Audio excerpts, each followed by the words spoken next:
नमस्कार, मैं हूं आपके साथ शिवानी पांडे। आप देख रहे हैं देश का नंबर 1 हिंदी न्यूज चैनल। घड़ी इशारा कर रही है 9 बजे रात का, वक्त 100 बात की एक बात का। बड़ी खबर गुजरात में आसमान से बरस रही आफत से जुड़ी हुई। अगले 24 घंटे तक गुजरात के कई जिलों में राहत मिलने वाली नहीं है, क्योंकि मौसम विभाग ने अगले 24 घंटे के लिए गुजरात के द्वारका, राजकोट, भावनगर और वलसाड में भारी बारिश का रेड अलर्ट जारी कर दिया है। जिसका मतलब ये कि इन जिलों में भी सैलाब गुजरात के जूनागढ़ और नवसारी जैसा कोहराम मचा सकता है। बीते 3 दिनों से हो रही मूसलाधार बारिश की वजह से इन दोनों जिलों में हाहाकार मचा हुआ है। नवसारी में हालात ऐसे हैं मानो सड़कों पर दरिया बह रहा हो, जबकि गिरनार की पहाड़ी से आए सैलाब ने जूनागढ़ में भी तबाही मचा दी है और बाढ़ ने वहां ऐसा तांडव मचाया कि शहर की सूरत बिगड़ गई और गिरनार पर्वत से आए सैलाब में 300 से ज्यादा गाड़ियां तबाह हो गई हैं। लहरों ने ऐसा प्रहार किया कि भारी भरकम गाड़ियां माचिस के डिब्बों की तरह बहती नजर आईं और ऐसा लगा मानो ये लहरें जूनागढ़ शहर का नामो निशान मिटाकर रख देंगी। वहां से सामने आए वीडियो में सड़कों और गलियों से तेज रफ्तार दरिया बहता दिखा।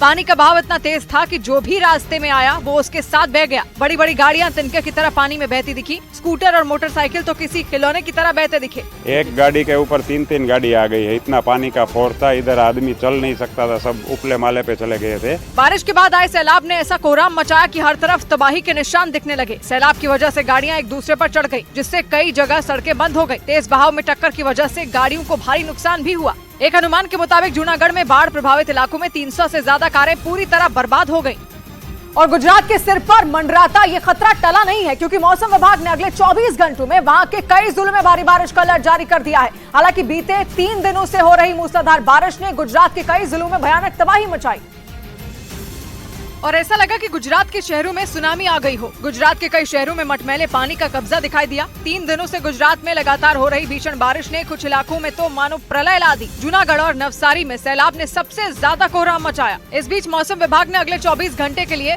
द्वारका, राजकोट, भावनगर और वलसाड में भारी बारिश का रेड अलर्ट जारी कर दिया।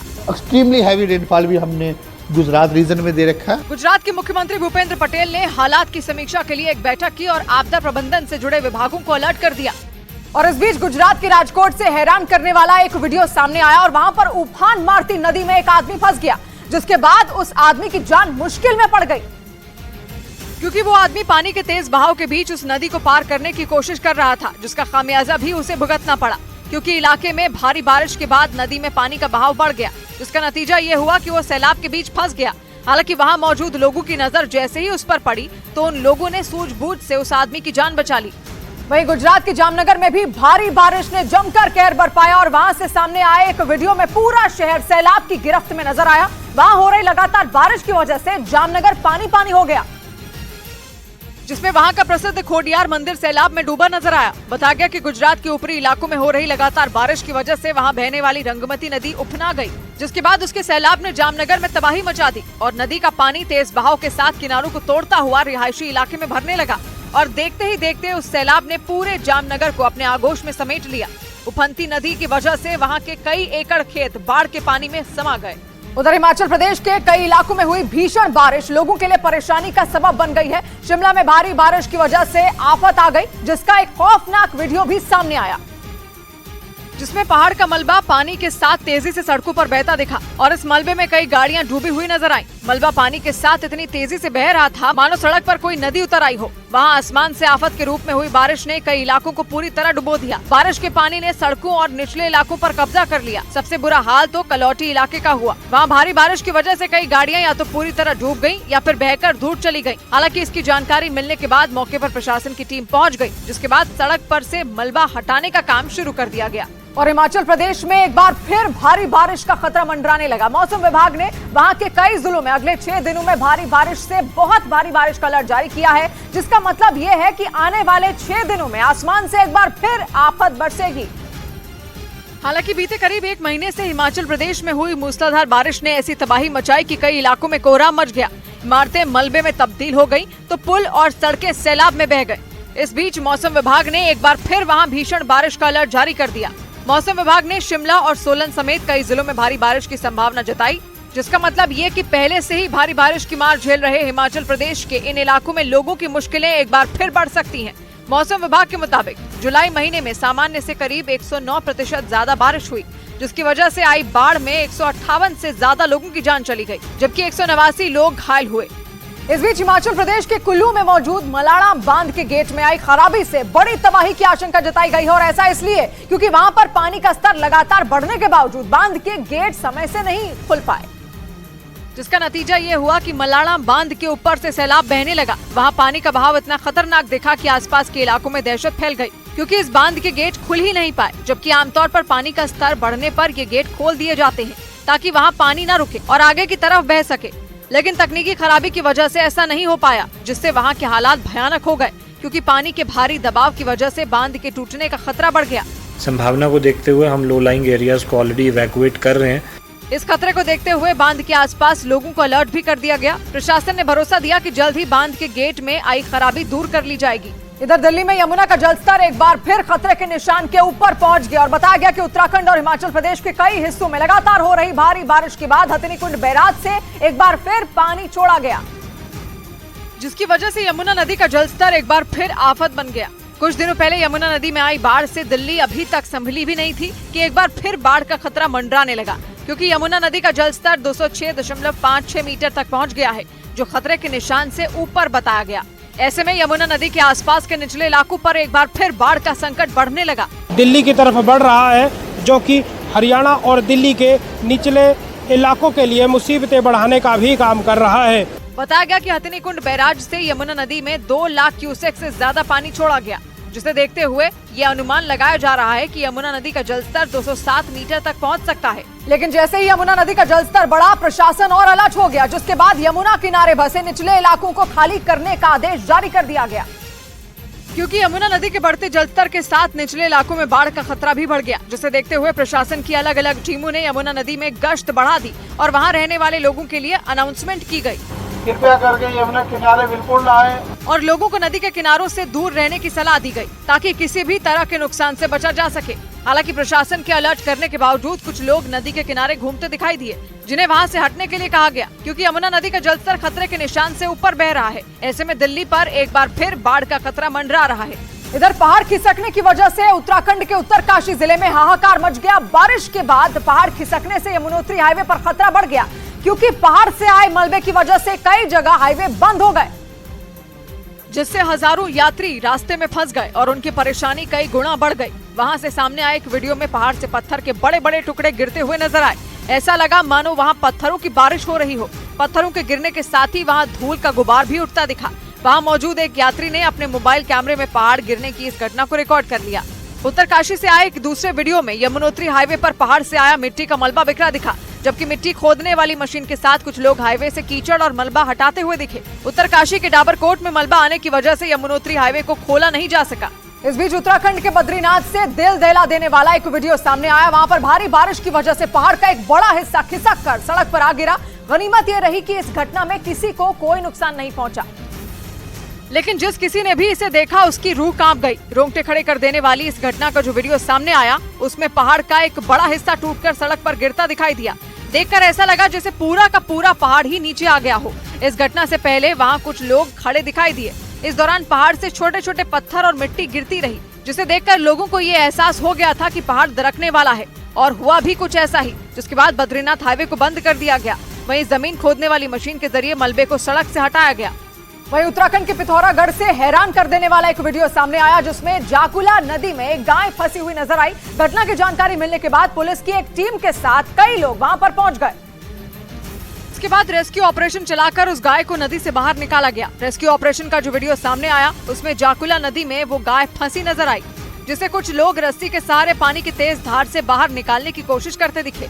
लेकिन नदी का बहाव इतना तेज था कि उसे बाहर निकालना नामुमकिन था। लेकिन वहां मौजूद लोगों ने हार नहीं मानी और रस्सी की मदद से उस गाय को खींचना शुरू कर दिया। हालांकि इस दौरान कई बार वो गाय पानी के बहाव में बह गई, लेकिन कई घंटों की मेहनत के बाद उस गाय को बाहर निकाल लिया गया। और उत्तराखंड के हरिद्वार में भी भारी बारिश के बाद मनसा देवी मंदिर पर खतरा मंडराने लगा। बताया गया कि भारी बारिश की वजह से मनसा देवी मंदिर के पास मौजूद पहाड़ दरकने लगे। इसकी वजह से वहां बनी कॉलोनियों पर भी खतरा बढ़ गया। ऐसे में अधिकारियों की टीम वहां निरीक्षण करने पहुंची और हालातों का जायजा लिया, जिसका एक वीडियो भी सामने आया, जिसमें कई जगह पर पहाड़ों का मलबा गिरा नजर आया।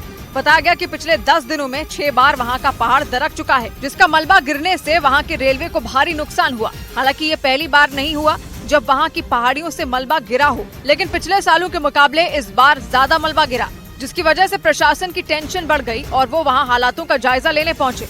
उधर जम्मू कश्मीर के कुपवाड़ा में बादल फटने के बाद आई बाढ़ ने भारी तबाही मचाई। बादल फटने की वजह से सड़कों पर सैलाब आ गया, जिसका एक हाहाकारी वीडियो भी सामने आया, जिसमें अचानक वहां बादल फटने से नदी नाले उफान पर आ गए। सड़कों पर सैलाब ने कब्जा जमा लिया, जिसकी वजह से चारों तरफ सिर्फ और सिर्फ तबाही का मंजर दिखा। सैलाब में कई गाड़ियां बह गईं, वहीं कुछ गाड़ियां तो मिट्टी में इस कदर धंस गई कि उनकी केवल छत ही दिखने लगी। वहां आसमान से आई आफत ने कई इलाकों को पूरी तरह डुबो दिया। बाढ़ प्रभावित इलाकों में लोग नदी नालों के किनारे खड़े होकर आने वाले खतरे का अंदाजा लगाते दिखे, क्योंकि कुदरत के इस कहर से लोगों की जिंदगी अस्त व्यस्त हो गई और उन्हें भारी नुकसान का सामना करना पड़ा। वहां मौजूद लोगों के चेहरों पर खौफ साफ दिखाई दिया, क्योंकि मौसम विभाग ने जम्मू कश्मीर के कुपवाड़ा समेत कई जिलों में अगले कुछ दिनों तक भारी बारिश का अलर्ट जारी कर दिया। वहीं जम्मू कश्मीर के किश्तवाड़ में भी भारी बारिश की वजह से सड़क पर सैलाब आ गया, जिसमें फंसे लोगों को निकालने के लिए राहत और बचाव दल की मदद लेनी पड़ी, जिसके जवानों ने एक रस्सी के सहारे सड़क पर बह रहे सैलाब के बीच से 2 लोगों को सुरक्षित बाहर निकाला और इस रेस्क्यू ऑपरेशन का एक वीडियो भी सामने आया, जिसमें सड़क पर बह रहे सैलाब के बीच फंसे आदमी को लोग रस्सी के सहारे सुरक्षित निकालते दिखे। किश्तवाड़ जिला प्रशासन के मुताबिक वहां के ठाठरी इलाके में भारी बारिश के बाद अचानक बाढ़ आ गई और सड़क पर सैलाब उमड़ आया, जिसमें 2 लोग फंस गए, जिसके बाद उन्हें निकालने के लिए बचाव अभियान चलाया गया, जिसमें रेस्क्यू टीम ने रस्सी के सहारे वहां फंसे दोनों लोगों को सुरक्षित बाहर निकाल लिया। वहां से आए एक वीडियो में बचाव अभियान टीम के सदस्य सैलाब में फंसे एक आदमी का हाथ पकड़कर उसे बाहर निकालते नजर आए, जबकि एक दूसरे सदस्य ने अपने हाथ में रस्सी पकड़ रखी थी ताकि उस आदमी को बहने से बचाया जा सके। उधर केंद्र शासित प्रदेश लद्दाख के लेह से बादल फटने के बाद कई हाहाकारी तस्वीरें सामने आई। आसमान आफत ने वहां पर पिछले 2 दिनों से कोहराम मचा रखा है, क्योंकि 2 दिन पहले वहां बादल फटने के बाद इतनी बारिश हुई कि चारों तरफ भयंकर तबाही मच गई। लेह के कई इलाकों में पानी सैलाब की तरह बहने लगा। पानी का तेज बहाव अपने साथ सब कुछ बहा ले जाने पर आमादा दिखा, लेकिन लोगों की परेशानी यही खत्म नहीं हुई, क्योंकि कुछ जगहों पर बारिश का पानी अपने साथ मिट्टी और कीचड़ भी साथ बहा कर ले आया, जिसका नतीजा ये हुआ कि उन जगहों पर गंदगी का अंबार लग गया। सड़क किनारे फैला कूड़ा भी पानी के साथ बहकर दूसरी जगहों पर पहुंच गया। इस सैलाब में फंसकर लेह में कई गाड़ियां भी खराब हो गई। कुछ दुकानों और होटल में भी पानी के साथ साथ कीचड़ भर गई, जिसकी वजह से लोगों की मुसीबत बढ़ गई। इधर मौसम विभाग ने पंजाब और हरियाणा में अगले 4 दिन भारी बारिश का अलर्ट जारी कर दिया है। इस दौरान लोगों से सावधानी बरतने और नदी नालों के पास नहीं जाने की अपील की गई है। हालांकि बीते 10 दिनों से पंजाब और हरियाणा के कई जिलों में बारिश और नदियों के उफान की वजह से पहले ही बाढ़ जैसे हालात हैं, क्योंकि नदियों का जलस्तर बढ़ने से पानी खेतों, सड़कों और लोगों के घरों में घुस गया। इस बीच मौसम विभाग ने पंजाब और हरियाणा के कई जिलों में अगले 4 दिन भारी बारिश का अलर्ट जारी कर दिया। मौसम विभाग के मुताबिक हिमाचल प्रदेश के लगे पंजाब और हरियाणा के ज्यादातर जिलों में सामान्य से अधिक बारिश होगी, जिसका मतलब ये कि अगले 4 दिन इन जिलों में आसमान से बरसने वाली आफत लोगों की परेशानी और ज्यादा बढ़ा सकती है। मौसम विभाग के अलर्ट के बाद दोनों राज्यों में लोगों से सावधानी बरतने की अपील की गई। हालांकि भारी बारिश की वजह से हरियाणा के 12 जिलों में हाहाकार मचा हुआ है। बाढ़ प्रभावित इलाकों में लोगों की मदद के लिए एनडीआरएफ, एसडीआरएफ समेत सेना की टीम को लगा दिया गया। इस बीच सैलाब के कहर का रोंगटे खड़े कर देने वाला एक वीडियो उत्तर प्रदेश के बिजनौर से सामने आया है। वहां पर यात्रियों से भरी एक बस नदी में समा गई, जिसके बाद उसमें मौजूद लोगों की जान पर बन आई और इस वीडियो में कुछ लोग तो बस की खिड़कियों से निकलने की कोशिश करते हुए नजर आए, जिनका मुकाबला उफान मारती नदी से था, क्योंकि वो बस सैलाब की ताकत के आगे तिनके की तरह बहती दिखी। इसके बाद उनमें कुछ लोग तो जान बचाने के लिए बस की छत पर चढ़ गए, जिसके बाद एक क्रेन की मदद से बस पर रस्सी बांधी गई ताकि उसे बहने से बचाया जा सके। इसके बाद खुदाई करने वाली एक मशीन को नदी में उतारा गया, जिस पर बैठकर बस में फंसे लोग एक एक कर बाहर निकले। बताया गया कि जब ये हादसा हुआ उस वक्त उस बस में करीब 40 से ज्यादा लोग मौजूद थे, जिन्हें रेस्क्यू कर बाहर निकाला गया। उधर महाराष्ट्र के कोल्हापुर में मूसलाधार बारिश ने ऐसी तबाही मचाई कि वहां पर कृष्णा नदी के किनारे बने दत्त मंदिर में पानी भर गया और पिछले कुछ दिनों से राज्य के कई इलाकों में हो रही भारी बारिश की वजह से ज्यादातर नदियां उफान पर आ गईं, जिसकी वजह से लोगों की मुश्किलें बढ़ गई। नदी में उठती लहरों को देखकर लोगों की सांसें अटक गई। कृष्णा नदी में उठती हाहाकारी लहरों ने ऐसा कोहराम मचाया कि देखते ही देखते वहां मौजूद दत्त मंदिर में कमर के ऊपर तक पानी भर गया। लेकिन श्रद्धालुओं ने हार नहीं मानी और वो दर्शन करने के लिए पानी को पार कर मंदिर में पहुंच गए। यही नहीं, उन लोगों ने कमर से ऊपर तक भरे पानी में मंदिर की परिक्रमा भी की। पिछले कई दिनों से हो रही मूसलाधार बारिश ने वहां ऐसी तबाही मचाई कि मंदिर के अंदर ही नहीं बल्कि उसके चारों तरफ बारिश का पानी भर गया, जिसे देखकर ऐसा लगा कि मानो मंदिर जमीन के बजाय किसी नदी पर बना हो। वही बारिश की डरा देने वाली एक तस्वीर महाराष्ट्र के बुल्ढाना से भी सामने आई है। वहां पर भारी बारिश के बाद सैलाब अपने साथ एक झोपड़ी को बहा कर ले गया और वहां लगातार कई घंटों तक आसमान से मूसलाधार बारिश हुई, जिसकी वजह से बुल्ढाना के एक इलाके में एक झोपड़ी देखते ही देखते पानी में बह गई। लगातार पानी बरसने से वो इलाका सैलाब में डूब गया और फिर पानी का बहाव इतना तेज हो गया कि वो अपने साथ कई चीजों को बहा ले गया। तेज बहाव के रास्ते में वो झोपड़ी भी आ गई, जो ज्यादा देर तक सैलाब का सामना नहीं कर सकी और कुछ ही देर में उसका नामो निशान तक मिट गया। फिर तो वो झोपड़ी पानी में इस तरह डूब गई जैसे वो इस जगह पर कभी थी ही नहीं। भारी बारिश की वजह से इसी तरह कई दूसरी झोपड़ियां भी पानी में बह गई। मौसम विभाग ने पहले ही बुल्ढाना के लिए बारिश का ऑरेंज अलर्ट जारी किया था। इस बीच मौसम विभाग ने ओडिशा में अगले 2 दिनों के लिए भीषण बारिश का अलर्ट जारी कर दिया, जिसका मतलब ये कि ओडिशा के कई जिलों में बहुत ज्यादा बारिश होगी, जिससे वहां लोगों की परेशानी कई गुना बढ़ सकती है। और इसी चेतावनी को देखते हुए प्रशासन ने लोगों से सावधानी बरतने की अपील की। मौसम विभाग के मुताबिक अगले 24 घंटे में ओडिशा के गंजम, गजपति, रायगढ़ और मलकानगिरी में भारी बारिश हो सकती है, जबकि कोरापुट, नवरंगपुर, नुआपाड़ा, कालाहांडी, कंधमाल और बुलांगीर के लिए मौसम विभाग ने येलो अलर्ट जारी किया। मौसम विभाग के अलर्ट के बाद मछुआरों को समंदर में न जाने की सलाह दी गई। बीते 10 दिनों में ओडिशा के कई जिलों में जबरदस्त बरसात हुई, जिससे कई इलाकों में बाढ़ जैसे हालात बन गए तो कई जगहों पर जमीन खिसकने की खबरें सामने आई। उधर बाढ़ की वजह से उत्तर पूर्वी चीन के हजारों लोगों पर संकट आ गया है। वहां के लियाओनिंग प्रांत में हाल इस कदर बिगड़ गए हैं कि लोग अपने घरों को छोड़ने को मजबूर हो गए, क्योंकि जल भराव की वजह से वहां लोगों के घर ही डूब गए, जिसका एक वीडियो भी सामने आया, जिसमें वहां के लियाओनिंग प्रांत की सड़कें पूरी तरह जलमग्न नजर आई। वहां की सड़कों पर गले तक पानी भरा दिखा, जिसके बीच रेस्क्यू टीम लोगों को निकालती नजर आई। वहां से जो तस्वीरें सामने आई उसमें एक दमकल कर्मी एक बुजुर्ग महिला को कंधे पर ले जाता नजर आया। इसके अलावा एक दूसरी तस्वीर में रेस्क्यू टीम नाव को खींच कर ले जाती नजर आई। वहाँ इतना ज्यादा पानी भर गया था कि लोगों का चलना तक मुश्किल हो रहा था। ऐसे में रेस्क्यू टीम लोगों को कंधे पर ले जाती दिखी। बताया गया कि रेस्क्यू टीम ने करीब 5000 लोगों को सुरक्षित जगहों पर पहुंचा दिया। इस बीच अफगानिस्तान में आई बाढ़ ने वहां तबाही मचा दी और वहां पर आई बाढ़ की वजह से 26 लोगों की मौत हो गई, जबकि 40 से ज्यादा लोग लापता बताए गए। वहां की राजधानी काबुल में अचानक आई बाढ़ ने हाहाकार मचा दिया और हर तरफ पानी ने अपना कब्जा जमा लिया, जिसका एक वीडियो भी सामने आया, जिसमें कई किलोमीटर दूर तक सिर्फ पानी ही पानी नजर आया। तस्वीरों में एक घर पानी में डूबा नजर आया, जिसके चारों तरफ कई लोग भी मौजूद थे जो अपनी जान बचाने की कोशिश कर रहे थे। बताया गया कि इस बाढ़ में कई घर ढह गए, जिनके मलबे के नीचे कई लोग दब गए, जिन्हें निकालने के लिए रेस्क्यू ऑपरेशन चलाया गया। वहीं बाढ़ की चपेट में आने से कई एकड़ खेत भी बर्बाद हो गए, जिसकी वजह से किसानों को भारी नुकसान हुआ। लेकिन बाढ़ और बारिश का ये सिलसिला अभी थमता नजर नहीं आ रहा, क्योंकि वहां आने वाले दिनों में और बारिश होने का अनुमान जताया गया। उधर स्विट्जरलैंड में खतरनाक तूफान का डरा देने वाला एक वीडियो सामने आया। वहां पर पेड़ जमीन से उखड़ गए, जबकि कई घरों की छत उड़ गई और यही नहीं, कई मकानों को भी नुकसान पहुंचा, क्योंकि ये तूफान जहां से भी गुजरा वहां अपने पीछे तबाही का मंजर छोड़ता चला गया, जिसकी कुछ तस्वीरें एलाशूद फू इलाके से सामने आई, जहां तूफान से मची तबाही का मंजर साफ देखा गया। तूफान की दस्तक से वहां आसमान से पानी बरसने लगा और तेज हवाएं चली। हवा की रफ्तार के सामने मौजूद कई पेड़ टिक नहीं पाए। इतना ही नहीं, कई इमारतों को बुरी तरह नुकसान पहुंचा, जबकि कुछ मकानों की छतें उड़कर सड़क पर आ गिरी, जिससे वहां की ट्रैफिक व्यवस्था पर भी काफी असर पड़ा। यही नहीं, बिजली के खंभों और लोगों के मकानों को भी इससे काफी नुकसान पहुंचा। ऐसे में एहतियात बरतते हुए सैकड़ों मकानों की बिजली काट दी गई, जिससे लोगों में खौफ और बढ़ गया।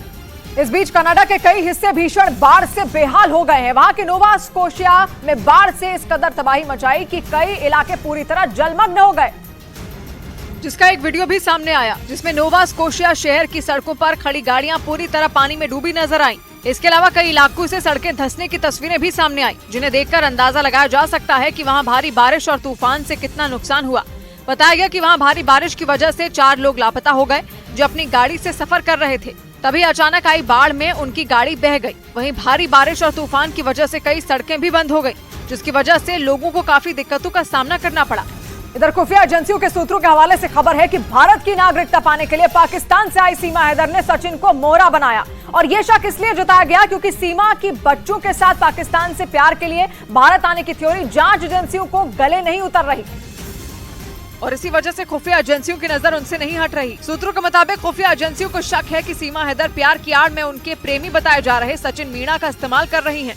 सूत्र ये भी बताते हैं कि भारत की नागरिकता पाने के लिए सीमा ने सचिन को मोहरा बनाया, ताकि भविष्य में उन्हें भारत में रहने में किसी तरह की कोई परेशानी न हो। हालांकि पुलिस सूत्रों के मुताबिक कई दिनों की पूछताछ के बाद भी यूपी एटीएस को सीमा के जासूस होने का कोई सबूत नहीं मिला, लेकिन शक ये जताया जा रहा है कि उन्हें किसी खास मकसद के लिए ट्रेन करके भारत भेजा गया है। खुफिया एजेंसियां ये भी पता लगा रही हैं कि सीमा का बच्चों के साथ भारत में घुसना किसी बड़ी साजिश का हिस्सा तो नहीं। इस बीच सीमा हैदर मामले की पड़ताल के दौरान न्यूज 18 को इस बात का पता चला कि भारत में अवैध तरीके से घुसने के लिए सीमा ने नेपाल और भारत की 8 सीमाओं की जानकारी जुटाई थी। पुलिस एफआईआर के मुताबिक 10 मई को सीमा हैदर अपने बच्चों के साथ पाकिस्तान से नेपाल की राजधानी काठमांडू पहुंची थी।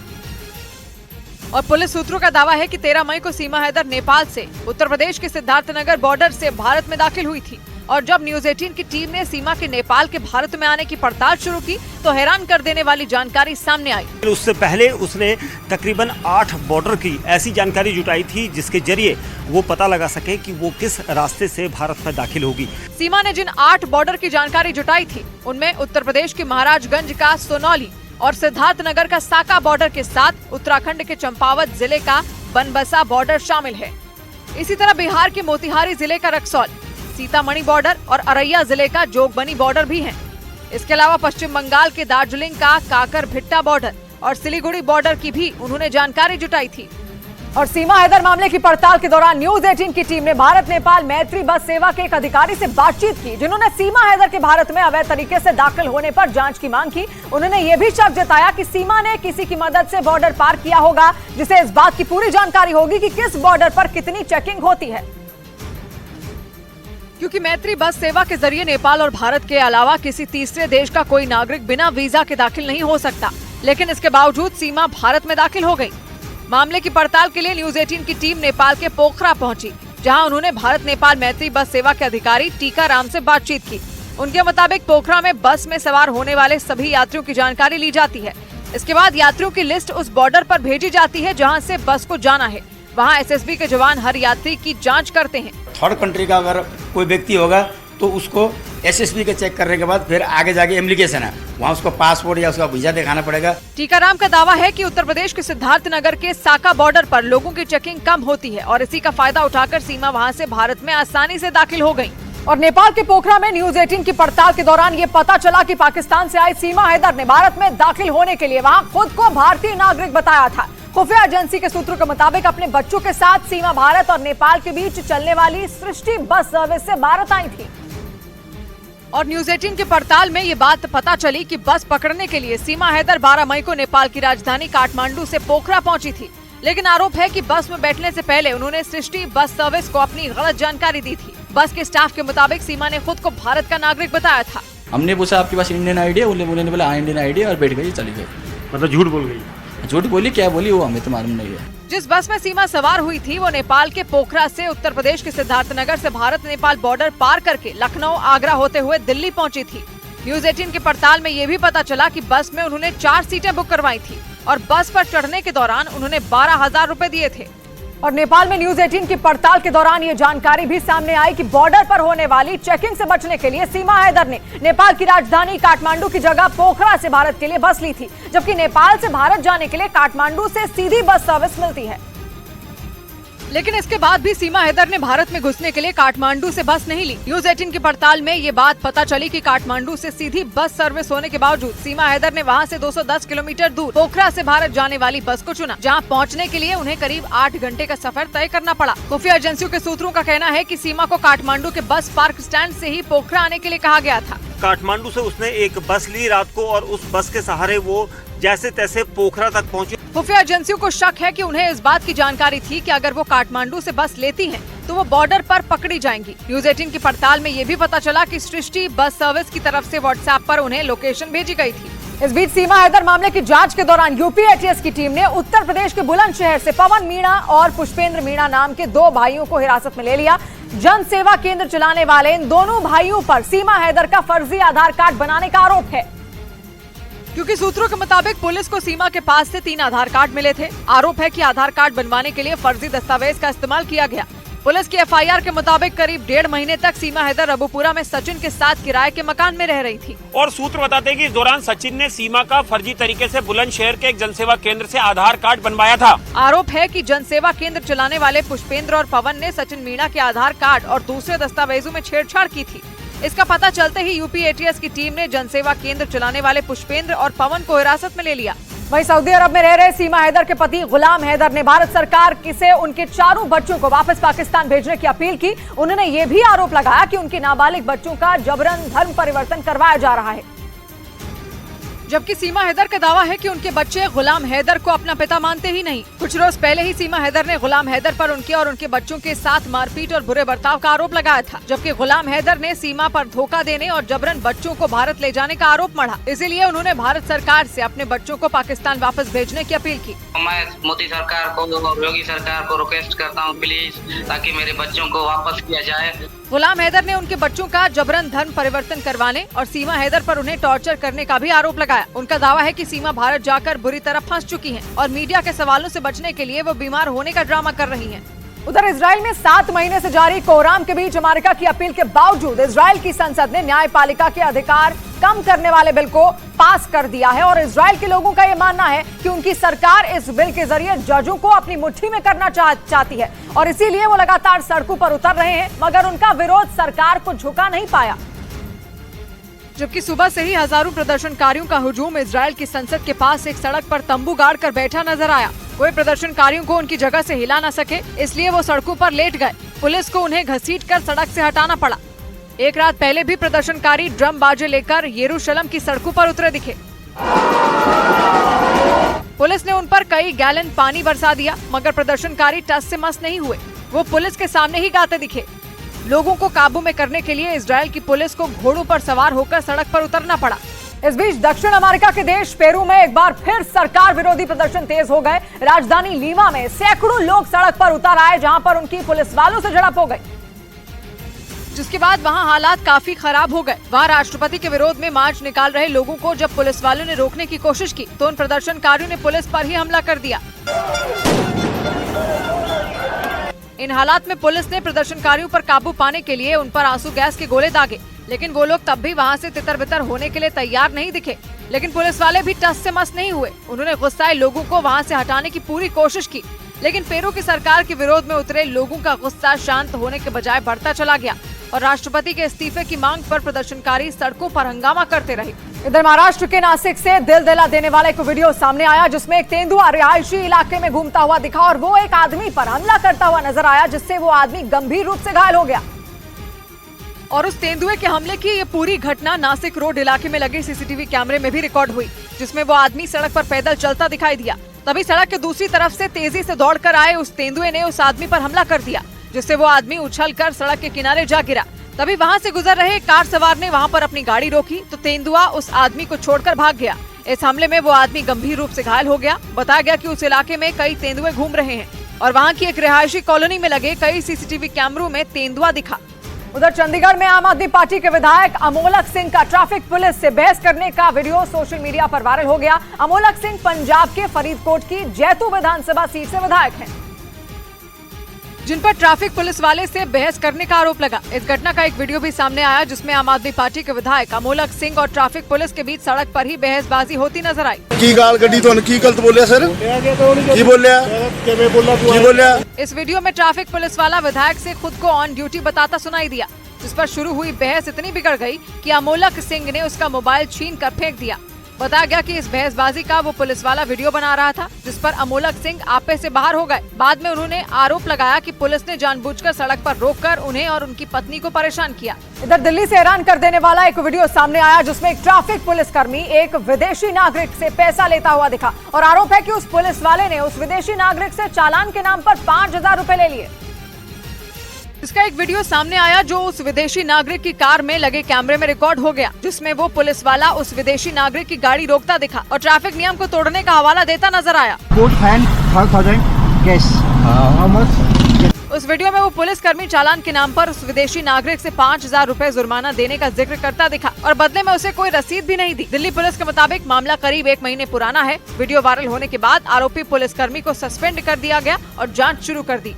उधर महाराष्ट्र के चांदवड से रोंगटे खड़े कर देने वाला एक वीडियो सामने आया, जिसमें एक बेकाबू डंपर सड़क पर खड़े लोगों की तरफ तेजी से बढ़ता नजर आया और ये पूरी घटना वहां पर लगे सीसीटीवी कैमरे में रिकॉर्ड हो गई, जिसमें दिखा कि वो डंपर अचानक बेकाबू होकर डिवाइडर तोड़ते हुए सड़क की दूसरी तरफ से आया और बस के इंतजार में खड़े कुछ लोगों की उसने सांसें अटका दी। बाद में रुकते रुकते आखिरकार उसने एक महिला को टक्कर भी मार दी, जिससे वो जमीन पर गिर गई। हालांकि जब उसने उस महिला को टक्कर मारी तब तक उस डंपर की रफ्तार लगभग थम गई थी। गनीमत रही कि इसी वजह से बड़ा हादसा नहीं हुआ।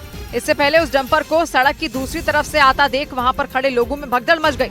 सबसे पहले 4 लोग अपनी जगह से भागे, जिसके बाद वहां बाकी लोग भी अपनी जान बचाने के लिए उस डंपर के रास्ते से हट गए। अगर उन्होंने भागने में 2 सेकंड की भी देरी लगाई होती तो कुछ भी हो सकता था। इस बीच जापान सागर में चीन और रूस की नौसेनाओं ने मिलकर युद्धाभ्यास किया और जिसका एक वीडियो भी सामने आया और इस वीडियो में दोनों देश की सेना ने युद्ध अभ्यास के दौरान एक नकली हमले को नाकाम किया और इसका एक वीडियो जारी किया गया जिसमें जापान सागर में चीन और रूस की नौसेना के युद्धपोत तैरते दिखे और उस पर हथियारों की खेप नजर आई।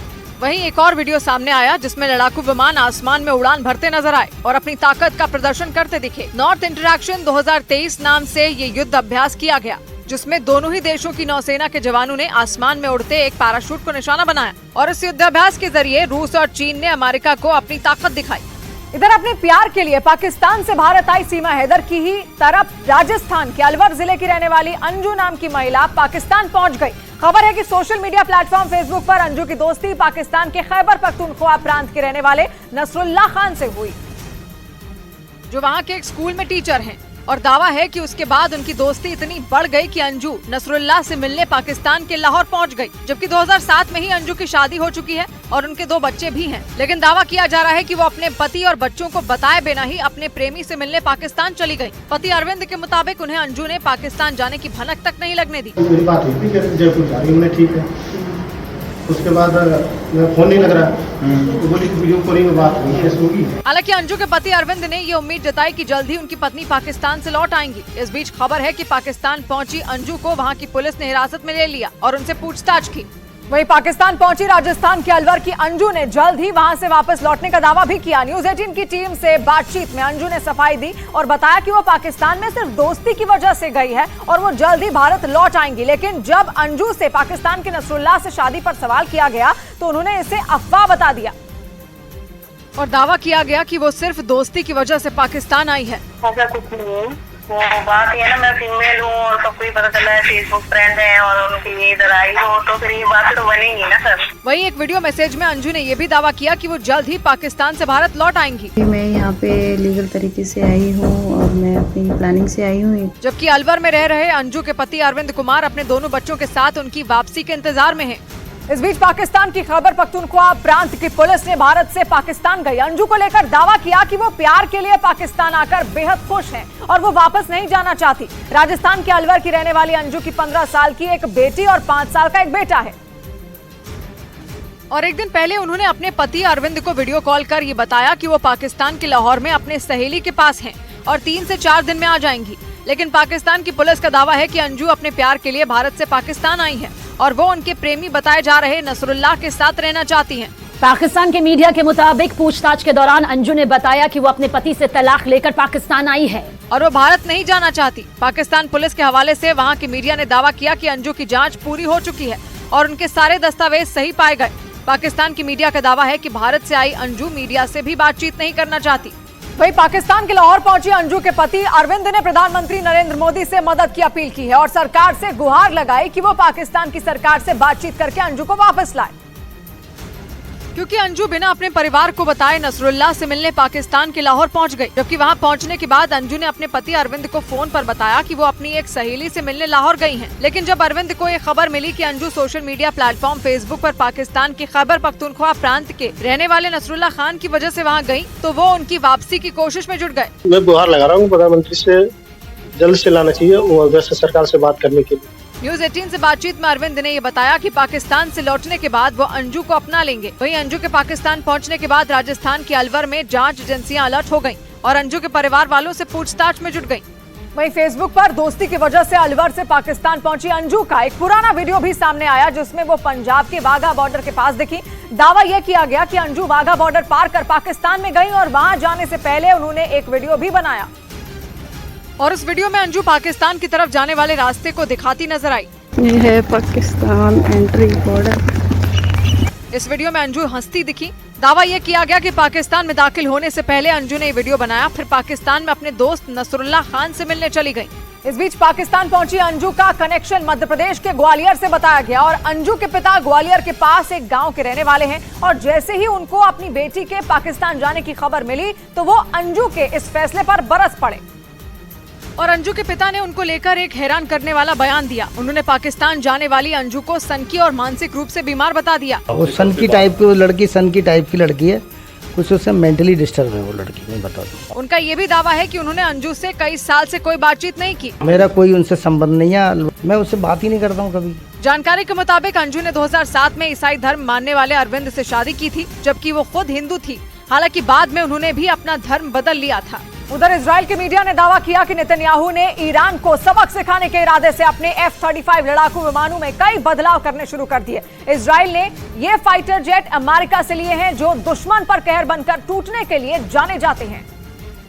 और इजराइल के मीडिया के मुताबिक इसी वजह से नेतन्याहू ने F-35 को और मजबूत करने का फैसला किया। इजराइल की सेना के पास मौजूद F-35 विमान स्टेल्थ तकनीक से लैस हैं। मतलब ये कि दुश्मन के रडार को चकमा देकर उसके इलाके में जबरदस्त तबाही मचाने की ताकत रखते हैं। इसीलिए ये आशंका जताई गई कि इनके जरिए इजराइल ईरान के परमाणु ठिकानों को निशाने पर ले सकता है, क्योंकि नेतन्याहू कई बार पहले भी ईरान को बर्बाद करने की धमकी दे चुके हैं, जिसके बाद ये माना जा रहा है कि अमेरिका से खरीदे उनके F-35 जेट ईरान पर लगाम लगाने के उनके मिशन में सबसे अहम भूमिका निभाएंगे। वहीं इजराइल के कब्जे वाले वेस्ट बैंक से रोंगटे खड़े कर देने वाला एक वीडियो सामने आया। वेस्ट बैंक में फिलिस्तीन के चरमपंथियों का काम तमाम करने के लिए इजराइल की सेना वहां छापे मारती रहती है और बताया गया कि ऐसा ही एक रेड के दौरान इजराइल की फौज को सड़क पर छुपाए गए कई विस्फोटक बरामद हुए, मगर तभी फिलिस्तीन के चरमपंथियों ने एक विस्फोटक में धमाका कर दिया, जिसके सामने आए वीडियो में वेस्ट बैंक के एक रिहायशी इलाके में जोरदार ब्लास्ट होता नजर आया। जानकारी मिली कि इजराइल की सेना जब वेस्ट बैंक में छापा मार रही थी, तब उसे वहां सड़क पर 10 से ज्यादा विस्फोटक मिले, जिन्हें उसने डिफ्यूज कर दिया। मगर इजराइल के सैनिकों को मौत के घाट उतारने के लिए फिलिस्तीन के चरमपंथियों ने तभी एक विस्फोटक उड़ा डाला। इस बीच उत्तर प्रदेश की राजधानी लखनऊ से चौंकाने वाला एक वीडियो सामने आया, जिसमें एक बेकाबू ट्रक ने कई गाड़ियों को टक्कर मार दी, जिससे वहां चीख पुकार मच गई और लोग दहशत में आ गए। और सामने आए उस वीडियो में वो बेकाबू ट्रक भीड़भाड़ वाले इलाके में तेज रफ्तार से जाता दिखाई दिया और लोग उससे बचने के लिए इधर उधर भागते नजर आए। इस दौरान उस ट्रक ने कई गाड़ियों को टक्कर मार दी। पुलिस के मुताबिक यह हादसा चौक इलाके के नींबू पार्क के पास हुआ, जिसके बाद कई लोग उस ट्रक का पीछा करते हुए नजर आए। उस तेज रफ्तार ट्रक की वजह से पूरे इलाके में हड़कंप मच गया, जिसकी सूचना मिलने पर पुलिस वालों ने ट्रक का पीछा करके उसे काबू में कर लिया। ट्रक के अगले हिस्से में एक स्कूटर भी फंसा दिखा। नशे में रहने के कारण ये घटना घटित हो गई। पुलिस के मुताबिक इस हादसे में 2 लोग मामूली रूप से घायल हुए। वहीं कारोबारी हफ्ते के पहले दिन शेयर बाजार में सुस्ती छाई रही और बाजार भारी गिरावट के साथ बंद हुआ। सेंसेक्स और निफ्टी दोनों ही लाल निशान पर बने रहे और बाजार बंद होने के वक्त बॉम्बे स्टॉक एक्सचेंज का सेंसेक्स 299 अंक गिरकर 66,384 पर बंद हुआ, जबकि नेशनल स्टॉक एक्सचेंज का निफ्टी 72 अंक गिरकर 19,672 पर बंद हुआ। इस दौरान सबसे ज्यादा गिरावट ऑयल एंड गैस, मेटल और बैंक के शेयरों में दर्ज की गई। इस बीच पाकिस्तान के सिंध प्रांत में बंदूकधारियों के हमले का एक हैरान करने वाला वीडियो सामने आया। पाकिस्तान की मीडिया के मुताबिक बंदूकधारियों के हमले में 2 लोगों की मौत हो गई है, जबकि उन्होंने 2 महिलाओं को अगवा कर लिया, जिसके बाद पूरे इलाके में हड़कंप मच गया, क्योंकि ये बंदूकधारी अंधाधुंध फायरिंग कर रहे थे। पाकिस्तान की मीडिया के मुताबिक सभी बंदूकधारी मोटरसाइकिल से सिंध प्रांत के सांगी गांव पहुंचे और फिर वहां फायरिंग शुरू कर दी। इस हमले में 2 लोगों की मौत हो गई। इतना ही नहीं, उन बंदूकधारियों ने 2 महिलाओं और एक बच्चे को अगवा कर लिया, जिनका अब तक कोई सुराग नहीं मिला। हैरानी की बात यह है कि हमलावर कई पुलिस चौकियों और चेक पोस्ट से गुजरे, उसके बावजूद उन्हें किसी ने रोका नहीं। लौटते वक्त भी ये इन्हीं रास्तों से गुजरे, इसके बावजूद पुलिस कुछ नहीं कर सकी। उधर टीटीपी यानी तहरीक तालिबान पाकिस्तान पर लगाम लगाने की गुहार लेकर अफगानिस्तान पहुंचे पाकिस्तान की उम्मीदों को करारा झटका लग गया। तालिबान ने साफ शब्दों में कह दिया कि वो टीटीपी पर बैन लगाने की उसकी मांग को नहीं मानने वाले। मतलब अगर पाकिस्तान को टीटीपी से मुकाबला करना है तो उसे ये काम अकेले ही करना होगा। और टीटीपी पहले ही ये साफ कर चुका है कि उससे टक्कर लेना पाकिस्तान की बस की बात नहीं। यही वजह रही कि पाकिस्तान ने इसमें तालिबान की मदद हासिल करने के इरादे से अपने विशेष दूत आसिफ दुर्रानी को काबुल भेजा था। लेकिन तालिबान ने टीटीपी के खिलाफ एक्शन न लेने का फैसला लेते हुए उन्हें तगड़ा झटका दे दिया। साथ ही ये भी साफ कर दिया कि ये लड़ाई पाकिस्तान और टीटीपी की है, जिससे उनका कोई लेना देना नहीं। मतलब आतंक को पालने पोसने वाला पाकिस्तान अपने जिस सांप से निजात पाने की प्लानिंग में था, वो बुरी तरह फेल हो गई, जिसकी वजह से वहाँ के सेना प्रमुख आसिम मुनीर को जबरदस्त झटका लगा। इधर बिहार की राजधानी पटना से सरेआम मर्डर का एक हैरान करने वाला वीडियो सामने आया। वहाँ पर एक मोटरसाइकिल सवार बदमाश ने एक आदमी को सरेआम गोली मार दी, जिसकी वजह से उस आदमी की वहीं पर मौत हो गई। सामने आए वीडियो में वो आदमी जान बचाने के लिए भागता दिखाई दिया, जबकि वो आरोपी उसके पीछे दौड़ता नजर आया। हालांकि वो आदमी उस बदमाश से बचकर ज्यादा दूर नहीं जा पाया। बदमाश ने उसे दूर से ही गोली मार दी, जिसके बाद वो जमीन पर बेदम होकर गिर गया। लेकिन इसके बावजूद बदमाश उसके पास पहुंचा और खुद से ये देखा कि उस आदमी की मौत हुई या नहीं। जब उसे ये यकीन हो गया कि वो आदमी मर चुका है तो वो वहां से फरार हो गया। हालांकि जैसे ही इसकी जानकारी पुलिस को मिली, वो सीसीटीवी वीडियो के आधार पर आरोपी की तलाश में जुट गई। उधर उत्तर प्रदेश के हरदोई में एक लड़के की सरेआम जूते से पिटाई करने वाले आरोपी सिपाही को अधिकारियों ने निलंबित कर दिया। उस सिपाही पर उस लड़के को 4 मिनट में 38 बार जूते मारने का आरोप लगा और इस मामले का हैरान कर देने वाला एक वीडियो भी सामने आया, जिसमें सादे कपड़े पहने वो सिपाही उस लड़के की पिटाई करता दिखा। इस दौरान वो हाथ में एक जूता भी लिए था, जिससे वो उस लड़के को लगातार पीटता रहा। वीडियो हरदोई के शाहबाद इलाके का बताया गया और पिटाई करने वाले की पहचान जिले में तैनात सिपाही दिनेश छत्री के रूप में की गई।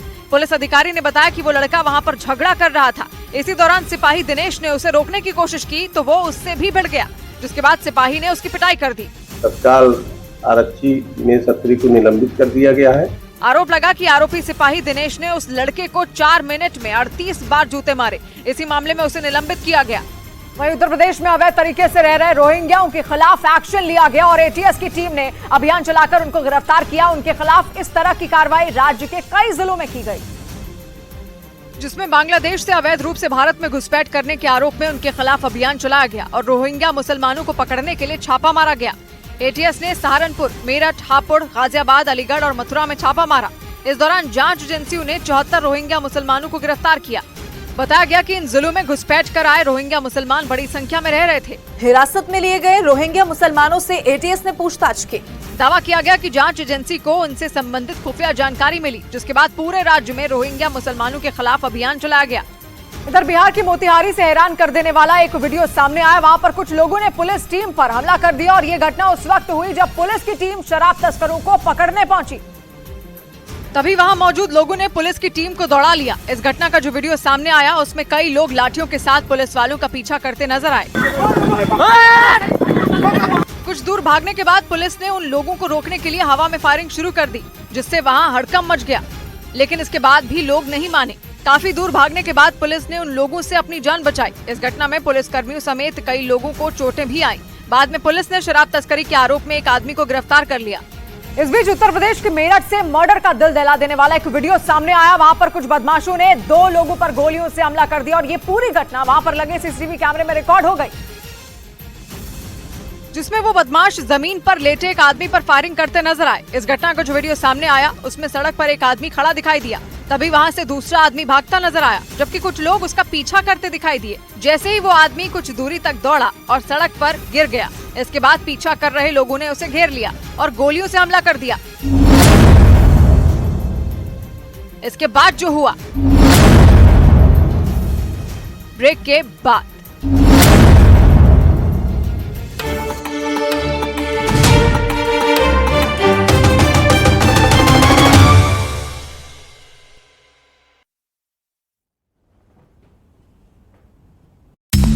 बड़ी खबर गुजरात में आसमान से बरस रही आफत से जुड़ी हुई। अगले 24 घंटे तक गुजरात के कई जिलों में राहत मिलने वाली नहीं है, क्योंकि मौसम विभाग ने अगले 24 घंटे के लिए गुजरात के द्वारका, राजकोट, भावनगर और वलसाड में भारी बारिश का रेड अलर्ट जारी कर दिया है। जिसका मतलब ये कि इन जिलों में भी सैलाब गुजरात के जूनागढ़ और नवसारी जैसा कोहराम मचा सकता है।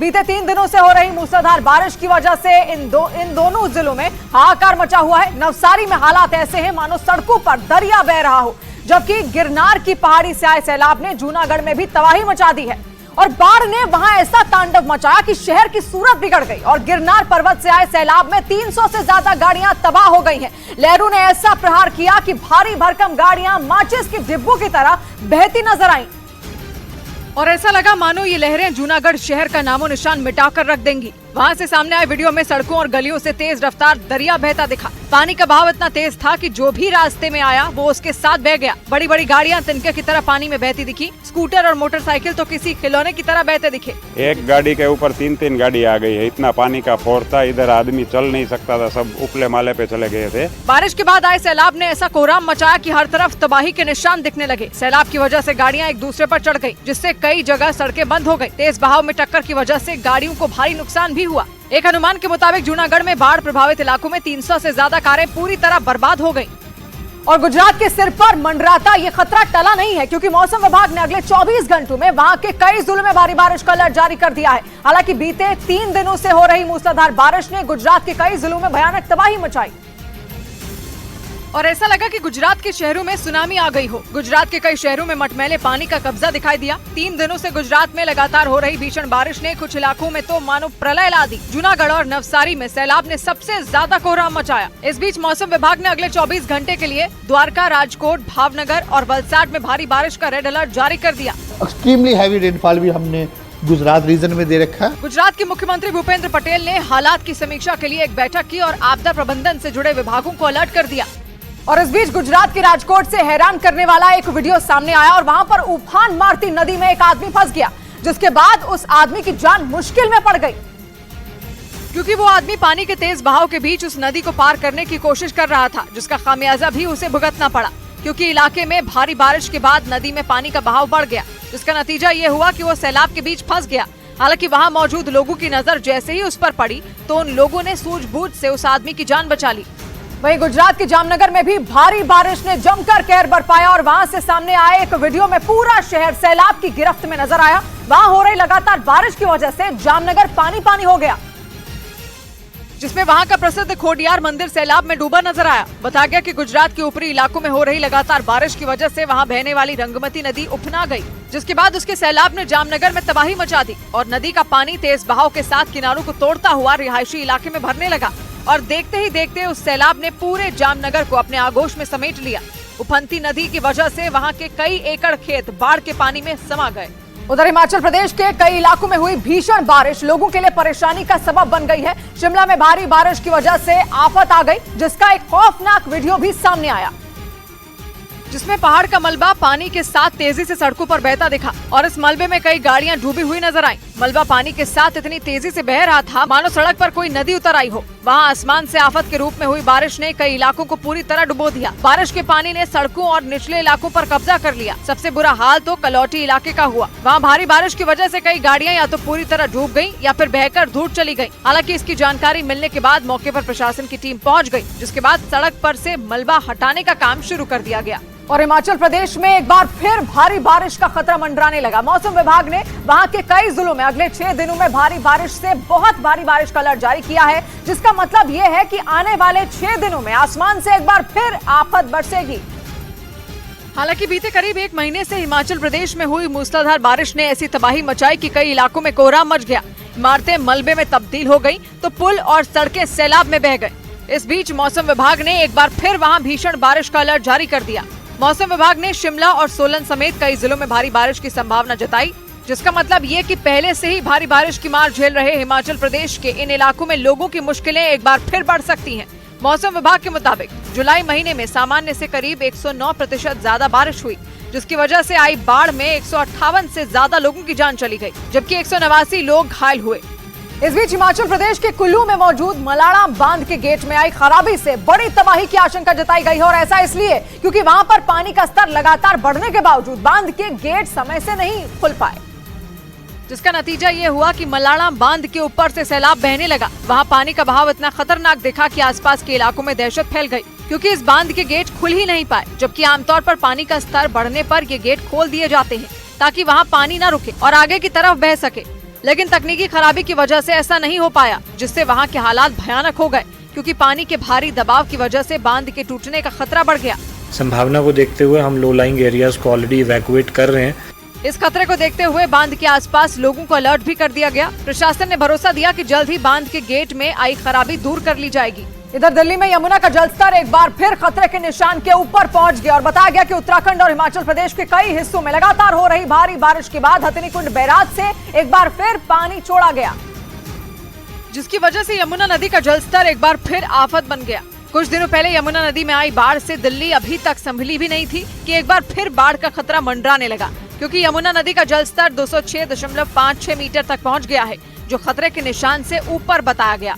ऐसे में यमुना नदी के आसपास के निचले इलाकों पर एक बार फिर बाढ़ का संकट बढ़ने लगा। दिल्ली की तरफ बढ़ रहा है, जो कि हरियाणा और दिल्ली के निचले इलाकों के लिए मुसीबतें बढ़ाने का भी काम कर रहा है। बताया गया कि हथिनी कुंड बैराज से यमुना नदी में 2 लाख क्यूसेक से ज्यादा पानी छोड़ा गया, जिसे देखते हुए ये अनुमान लगाया जा रहा है कि यमुना नदी का जलस्तर 207 मीटर तक पहुंच सकता है। लेकिन जैसे ही यमुना नदी का जलस्तर बढ़ा, प्रशासन और अलर्ट हो गया, जिसके बाद यमुना किनारे बसे निचले इलाकों को खाली करने का आदेश जारी कर दिया गया। क्योंकि यमुना नदी के बढ़ते जलस्तर के साथ निचले इलाकों में बाढ़ का खतरा भी बढ़ गया, जिसे देखते हुए प्रशासन की अलग अलग टीमों ने यमुना नदी में गश्त बढ़ा दी और वहां रहने वाले लोगों के लिए अनाउंसमेंट की गई। कृपया करके यमुना किनारे बिल्कुल ना आए और लोगों को नदी के किनारों से दूर रहने की सलाह दी गई, ताकि किसी भी तरह के नुकसान से बचा जा सके। हालांकि प्रशासन के अलर्ट करने के बावजूद कुछ लोग नदी के किनारे घूमते दिखाई दिए, जिन्हें वहां से हटने के लिए कहा गया, क्योंकि यमुना नदी का जलस्तर खतरे के निशान से ऊपर बह रहा है। ऐसे में दिल्ली पर एक बार फिर बाढ़ का खतरा मंडरा रहा है। इधर पहाड़ खिसकने की वजह से उत्तराखंड के उत्तरकाशी जिले में हाहाकार मच गया। बारिश के बाद पहाड़ खिसकने से यमुनोत्री हाईवे पर खतरा बढ़ गया, क्योंकि पहाड़ से आए मलबे की वजह से कई जगह हाईवे बंद हो गए, जिससे हजारों यात्री रास्ते में फंस गए और उनकी परेशानी कई गुना बढ़ गई। वहां से सामने आए एक वीडियो में पहाड़ से पत्थर के बड़े बड़े टुकड़े गिरते हुए नजर आए। ऐसा लगा मानो वहां पत्थरों की बारिश हो रही हो। पत्थरों के गिरने के साथ ही वहां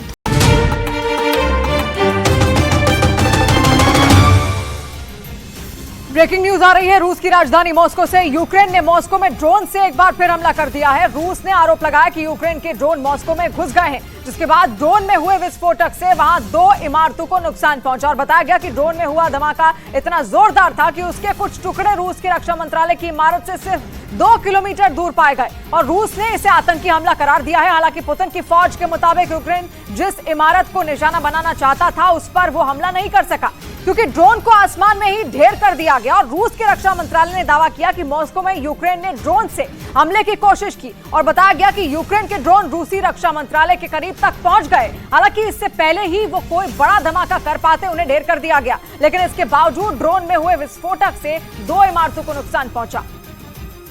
हालांकि राहत की बात यह रही कि किसी की जान नहीं गई। रूस की तरफ से ड्रोन हमले से जुड़ा एक वीडियो भी जारी किया गया, जिसमें आसमान में एक ड्रोन उड़ता दिखाई दिया। रूस ने दावा किया कि ये ड्रोन यूक्रेन ने भेजा था, जो हमले की फिराक में मॉस्को तक पहुंचा। लेकिन रूस के मुताबिक उसकी सेना ने ड्रोन को आसमान में ही ढेर कर दिया। हालांकि इस दौरान ड्रोन में विस्फोट भी हो गया, जिसकी चपेट में 2 इमारतें आ गई, जिन्हें मामूली नुकसान पहुंचा। रूस ने मॉस्को में इस ड्रोन हमले को आतंकवादी हमला करार देते हुए इसके लिए सीधे तौर पर यूक्रेन को जिम्मेदार ठहरा दिया। हालांकि यूक्रेन ने साफ कह दिया कि उसने मॉस्को में ड्रोन से कोई हमला नहीं किया।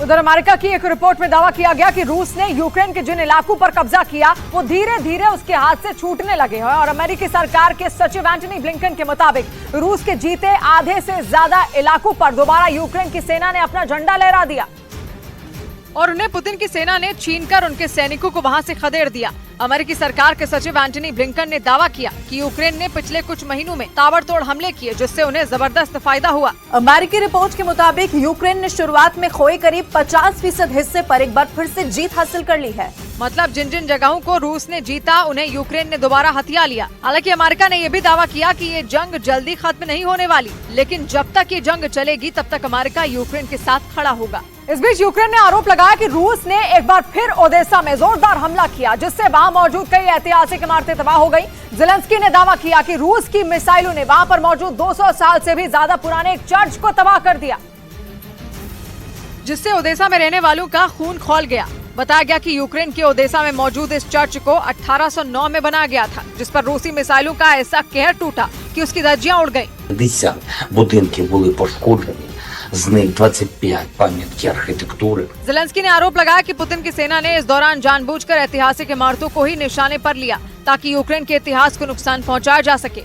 इधर उत्तर प्रदेश के मेरठ से मर्डर का दिल दहला देने वाला एक वीडियो सामने आया है। वहां पर कुछ बदमाशों ने 2 लोगों पर गोलियों से हमला कर दिया और ये पूरी घटना वहां पर लगे सीसीटीवी कैमरे में रिकॉर्ड हो गई, जिसमें वो बदमाश जमीन पर लेटे एक आदमी पर फायरिंग करते नजर आए। इस घटना का जो वीडियो सामने आया, उसमें सड़क पर एक आदमी खड़ा दिखाई दिया। तभी वहां से दूसरा आदमी भागता नजर आया, जबकि कुछ लोग उसका पीछा करते दिखाई दिए। जैसे ही वो आदमी कुछ दूरी तक दौड़ा और सड़क पर गिर गया, इसके बाद पीछा कर रहे लोगों ने उसे घेर लिया और गोलियों से हमला कर दिया, जिससे वहां दहशत फैल गई। घटना को अंजाम देकर जैसे ही उन बदमाशों ने वहां से भागने की कोशिश की, तो वहां मौजूद दूसरे आदमी ने उन्हें रोकने की कोशिश की, तो उन लोगों ने उस पर फायरिंग कर दी और मोटरसाइकिल पर बैठकर वहां से फरार हो गए। इलाज के दौरान दोनों की मौत हो गई। पुलिस ने सीसीटीवी फुटेज के आधार पर केस दर्ज कर लिया और आरोपियों की तलाश शुरू कर दी। उधर मंत्री पद से बर्खास्त होने के 2 दिन बाद राजस्थान के पूर्व मंत्री राजेंद्र गूढ़ा ने विधानसभा में लाल डायरी लहराकर सियासी बखेड़ा खड़ा कर दिया। गूढ़ा ने दावा किया कि उस लाल डायरी में राजस्थान के मुख्यमंत्री अशोक गहलोत से जुड़ी कई ऐसी बातें हैं जो राज्य की सियासत में उथल पुथल मचा सकती है। और यही नहीं, उन्होंने ये तक कह दिया कि उन पर माफी मांगने के लिए दबाव बनाया गया, लेकिन गूढ़ा ने माफी नहीं मांगी और उन्होंने विधानसभा में स्पीकर के सामने एक लाल डायरी लहरा दी, जिसने राजस्थान की सियासत में बवंडर ला दिया। इसके बाद स्पीकर राजेंद्र गूढ़ा पर भड़क गए। यही नहीं, घटना के बाद उन्हें सदन में घुसने तक नहीं दिया गया। उन्होंने जब सदन में जाने की कोशिश की तो वहां खड़े मार्शल उनके सामने दीवार बनकर खड़े हो गए। धक्का मुक्की भी हुई, लेकिन राजेंद्र गूढ़ा को सदन में एंट्री नहीं मिल पाई, जिसके बाद उन्होंने कांग्रेस के नेताओं पर उनसे मारपीट का आरोप लगा दिया। कांग्रेस के साथ 5-7 लोगों ने मेरे गुस्से मारे। राजेंद्र गूढ़ा 2 दिन पहले मंत्री पद से बर्खास्त किए गए, जिसके बाद उन्होंने लाल डायरी का जिक्र छेड़ दिया और सदन की कार्यवाही में वो लाल डायरी लहरा दी और राजस्थान की गहलोत सरकार के खिलाफ मोर्चा खोल दिया। राजेंद्र गूढ़ा ने दावा किया कि लाल डायरी में दर्ज राज राजस्थान की गहलोत सरकार के सिर का दर्द बन सकते हैं। यही नहीं, उन्होंने मीडिया के सामने वो लाल डायरी हासिल करने की पूरी कहानी बता दी और दावा किया कि उस डायरी में गहलोत सरकार के संकट में होने के दौरान जो भी जोड़ तोड़ किया गया वो सारी बातें लिखी हैं। मुख्यमंत्री जी ने मुझे बुलाएगा गुड़ा किसी भी कीमत पर। ये डायरी यदि दिल्ली पहुंच गई तो मुझे कोई भी नहीं बचा सकता। वहां से हमने गेट तोड़े, वो डायरी निकाली, अरे एक एक चीज वो मुझे आपको बताऊं, वो सब कुछ था उसमें। सरकार कैसे बची ये डिटेल है उसके अंदर। उधर लगातार अपने पड़ोसी पोलैंड को धमकाते आ रहे पुतिन ने इस बार उसे आखिरी चेतावनी दे दी। पुतिन ने 2 टूक कह दिया कि अगर पोलैंड ने रूस के दोस्त बेलारूस के खिलाफ एक भी कदम उठाया तो रूस उसे खुद पर हमला मानेगा और अपना हर हथियार लेकर जंग में कूद पड़ेगा। ये पुतिन की बहुत बड़ी धमकी है, क्योंकि पुतिन के हथियारों में परमाणु बम भी है। यानी पुतिन ने पोलैंड को चेतावनी दे डाली कि अगर उसने रूस के जिगरी बेलारूस के खिलाफ एक कदम भी उठाया तो वो उस पर परमाणु बम फोड़ सकते हैं। बात यह है कि पुतिन की प्राइवेट आर्मी वैगनर ग्रुप के लड़ाके बेलारूस पहुंच चुके हैं और वो वहां बेलारूस की फौज को ट्रेनिंग दे रहे हैं। इससे सबसे बड़ा खतरा पोलैंड को है, क्योंकि एक तो वो बेलारूस का पड़ोसी है और वैगनर ग्रुप की बेलारूस की सेना को ट्रेनिंग भी पोलैंड के बॉर्डर के पास ही चल रही है। दूसरी बात यह है कि पोलैंड रूस के दुश्मन नेटो की टीम में शामिल है। ऊपर से वो यूक्रेन को हथियार भी सप्लाई करने में लगा है। इसी वजह से पोलैंड पुतिन की आंखों में खटक रहा है। इस बीच न्यूज एजेंसी राउटर्स ने दावा किया कि पोलैंड की सीमा के बेहद करीब वैगनर ग्रुप के लड़ाकों ने बेलारूस के सैनिकों के साथ अभ्यास किया है। यानी पोलैंड को जिस बात का डर सता रहा था वही हुआ और पुतिन ने बगावत करने के बाद वैगनर ग्रुप के सैकड़ों लड़ाकों के बेलारूस पहुंचने की खबरें सामने आई, जिसके बाद पोलैंड सतर्क हो गया और उसने बॉर्डर पर सुरक्षा बढ़ा दी, ताकि अगर वैगनर ग्रुप के लड़ाके पोलैंड को निशाना बनाएं तो उन्हें मुंहतोड़ जवाब दिया जा सके।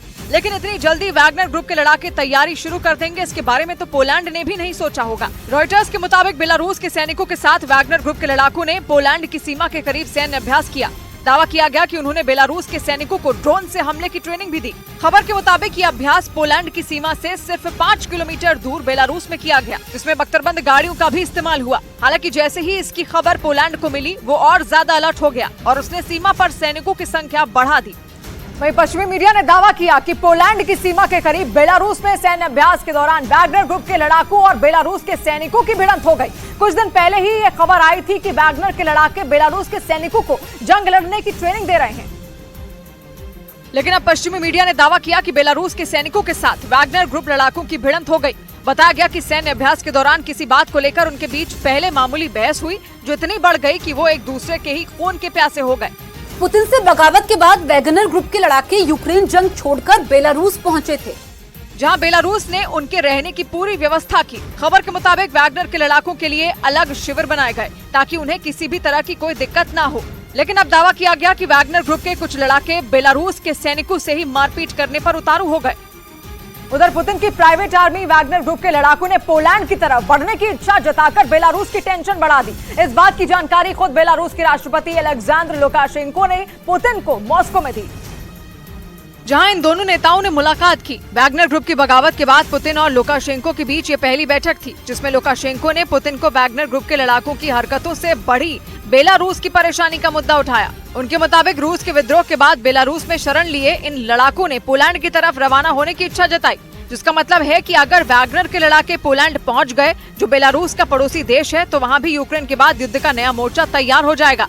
हालांकि ये लड़ाके इन दिनों बेलारूस के सैनिकों को ट्रेनिंग देने में जुटे हैं, लेकिन लुकाशेंको ने दो टूक कहा कि उन्हें पोलैंड की तरफ बढ़ने से रोकना बेलारूस के लिए संभव नहीं है। इधर मणिपुर के मुद्दे पर एक बार फिर संसद का कामकाज ठप हो गया, क्योंकि विपक्ष ने इस मुद्दे पर संसद के दोनों सदनों में जबरदस्त हंगामा किया। विपक्ष लगातार मांग कर रहा है कि इस मुद्दे पर प्रधानमंत्री संसद में बयान दे। उसका कहना है कि प्रधानमंत्री को मणिपुर मामले पर पहले सदन के अंदर बयान देना चाहिए था और बाद में सदन के बाहर, लेकिन प्रधानमंत्री ने सदन के बाहर बयान दिया।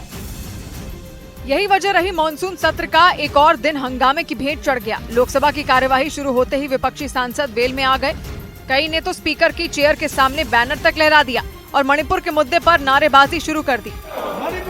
बैठिए बैठिए बैठिए। हंगामे के बीच गृह मंत्री खड़े हुए और साफ कर दिया कि सरकार मणिपुर पर चर्चा के लिए तैयार है। चर्चा की मांग की है, मैं सदन में चर्चा के लिए तैयार हूँ। लेकिन विपक्ष मणिपुर पर प्रधानमंत्री के सदन में बयान पर अड़ा रहा और लोकसभा के अलावा राज्यसभा में भी इसी मुद्दे पर हंगामा किया। वहीं मणिपुर मुद्दे पर सदन में हंगामे के बीच आम आदमी पार्टी के सांसद संजय सिंह को पूरे मॉनसून सत्र के लिए सदन से निलंबित कर दिया गया, जिसके बाद वो सदन के बाहर गांधी प्रतिमा के सामने धरने पर बैठ गए, जिसमें विपक्षी गठबंधन इंडिया में शामिल पार्टियों ने भी उनका साथ दिया और उनके नेता संजय सिंह के साथ संसद के बाहर गांधी प्रतिमा के पास धरने पर बैठ गए, क्योंकि आम आदमी पार्टी के सांसद संजय सिंह को पूरे मॉनसून सत्र के लिए सदन से निलंबित कर दिया गया, जिसका विरोध करते हुए विपक्षी सांसद एक साथ सदन से बाहर निकले। राष्ट्रपिता महात्मा गांधी की प्रतिमा पर मैं अपना धरना जारी रखूंगा। इस धरने में कांग्रेस समेत कई विपक्षी पार्टियों ने उनका साथ दिया। हम सब संजय सिंह जी के साथ हैं। मणिपुर मुद्दे पर सदन में हंगामे के दौरान संजय सिंह वेल में पहुंच गए थे, जिन्हें सभापति जगदीप धनखड़ ने वापस बैठने को कहा और जब वो नहीं माने तो उन्हें पूरे सत्र के लिए सस्पेंड कर दिया गया। उधर पश्चिम बंगाल के कोलकाता से हैरान करने वाला एक मामला सामने आया। वहां पर नेशनल लेवल की एक खिलाड़ी ने अपने कोच पर शोषण करने का आरोप लगाया। रोलर स्केटिंग की नेशनल लेवल की उस खिलाड़ी ने दावा किया कि उनके कोच ने उनके साथ छेड़छाड़ की, साथ ही उनका शोषण करने की कोशिश भी की। खिलाड़ी के मुताबिक उनके कोच अलीमुद्दीन अंसारी ने न सिर्फ उनका शोषण किया बल्कि उन्हें जान से मारने की धमकी भी दी। तेरा औकात क्या है, मैं तेरे को काट के फेंकवा दूंगा। हालांकि आरोपी कोच ने खुद पर लगाए इन इल्जामों को फर्जी बताया। बोला गया है ये पूरा ही फेक है। नेशनल लेवल की उस खिलाड़ी के मुताबिक आरोपी कोच ने 2019 से लेकर अब तक कई बार उसका फायदा उठाने की कोशिश की, जिसके बाद उसने इसकी लिखित शिकायत कोलकाता पुलिस से की। इधर उत्तर प्रदेश के संत कबीर नगर में एक खेत में एक साथ फाइटर प्लेन के 2 फ्यूल टैंक मिलने से सनसनी मच गई। खेतों में गिरे विमान के फ्यूल टैंक को देखने के लिए लोगों की भीड़ इकट्ठा होने लगी और बाद में सूचना मिलने पर पुलिस की एक टीम भी वहां पर पहुंच गई। लेकिन किसी को कुछ समझ नहीं आ रहा था कि मिसाइल जैसी दिखने वाली ये चीज है क्या। पहले तो कुछ देर तक किसी ने भी विमान से गिरे इस फ्यूल टैंक के पास जाने की हिम्मत नहीं जुटाई। बाद में वहां लोगों की भीड़ जुटने लगी। सूचना मिलने पर पहुंचे पुलिस वालों ने वहां इकट्ठा लोगों को फ्यूल टैंक से दूर किया। बाद में पुलिस और प्रशासन के बड़े अफसर भी पहुंच गए। फ्यूल टैंक गिरा हुआ है, जो कि हमने एयरफोर्स से संपर्क किया है, एरिया को सिक्योर कर लिया है। गनीमत रही कि आसमान से फाइटर जेट का फ्यूल टैंक गांव की आबादी से दूर खेतों में जा गिरा। रिहायशी इलाके में गिरने पर बड़ा हादसा हो सकता था। उधर यूक्रेन ने क्राइमिया में रूस के गोला बारूद के ठिकाने पर ड्रोन से हमले करने का दावा किया और रूस ने यूक्रेन से 2014 में क्राइमिया को छीन लिया था। लेकिन यूक्रेन जंग शुरू होने के बाद ज़ेलेंस्की कई बार ये साफ कह चुके हैं कि वो क्राइमिया को वापस लेकर ही रहेंगे। और इसी कड़ी में यूक्रेन ने रूस के गोला बारूद के उस ठिकाने पर ड्रोन से हमला किया, जिसका एक वीडियो भी सामने आया, जिसमें आसमान में काले धुएं का गुबार उड़ता हुआ नजर आया। यूक्रेन की सेना ने हथियारों से भरे गोदाम के साथ एक तेल डिपो को भी उड़ाने का दावा किया। बताया गया कि यूक्रेन के हमले में रूसी फौज को भारी नुकसान उठाना पड़ा। इससे पहले यूक्रेन ने क्राइमिया को क्रेमलिन से जोड़ने वाले पुल पर समुद्री ड्रोन से हमला कर राष्ट्रपति पुतिन को सीधी चुनौती दी थी, लेकिन वो इतनी जल्दी क्राइमिया को अपने निशाने पर लेकर हमला कर देगा, इसके बारे में रूस ने अपने सपने में भी नहीं सोचा होगा। इस बीच पश्चिमी मीडिया ने दावा किया कि हथियारों की कमी से निपटने के लिए खराब हथियारों की मरम्मत में पश्चिमी देश यूक्रेन का साथ देने में जुट गए, और ऐसा इसलिए क्योंकि यूक्रेन के ज्यादातर टैंकों और हथियारों को रूस की सेना ने तबाह कर दिया, जिसके बाद हथियारों की कमी को दूर करने के लिए पश्चिमी देश यूक्रेन के पुराने हथियारों को ठीक करने में जुट गए, ताकि यूक्रेन की सेना को हथियारों की कमी से दूर किया जा सके। पश्चिमी मीडिया के मुताबिक यूक्रेन के पास सटीक हमला करने वाले हथियार और आधुनिक टैंकों की कमी हो गई। ऐसे में रूसी हमले के खिलाफ यूक्रेन को जवाबी कार्रवाई करने में मुश्किलों का सामना करना पड़ रहा है। जिसे देखते हुए पश्चिमी देश अब पुराने हथियारों की मरम्मत करने में जुट गए, ताकि जब तक हथियारों की नई खेप न मिल जाए इन पुराने हथियारों से रूस पर पलटवार किया जा सके।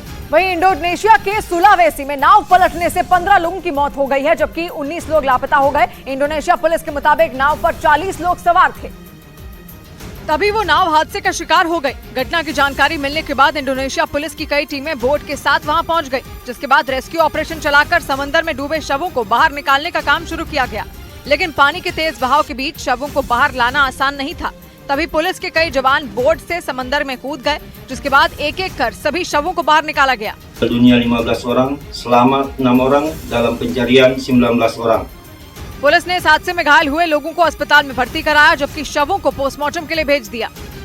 इधर महाराष्ट्र के छत्रपति संभाजी नगर जिले से दिल दहला देने वाला एक मामला सामने आया। वहां पर एक लड़का अजंता की गुफाओं के पास सेल्फी लेने के दौरान पैर फिसलने के बाद गहरे झरने में जा गिरा। गनीमत की बात ये रही कि उसे तैरना आता था, जिसकी वजह से उसकी जान बच गई। वो झरने के तेज बहाव में तैरकर किनारे तक पहुंच गया, जहां उसने एक पत्थर को पकड़ रखा था और मदद का इंतजार कर रहा था। लड़के के सप्तकुंड झरने में गिरने की खबर फैलते ही वहां हड़कंप मच गया।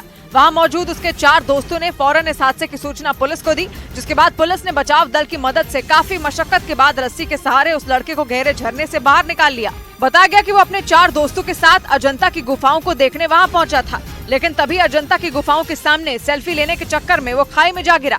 राहत की बात ये रही कि वो तैरना जानता था, जिसकी वजह से उसकी जान बच गई।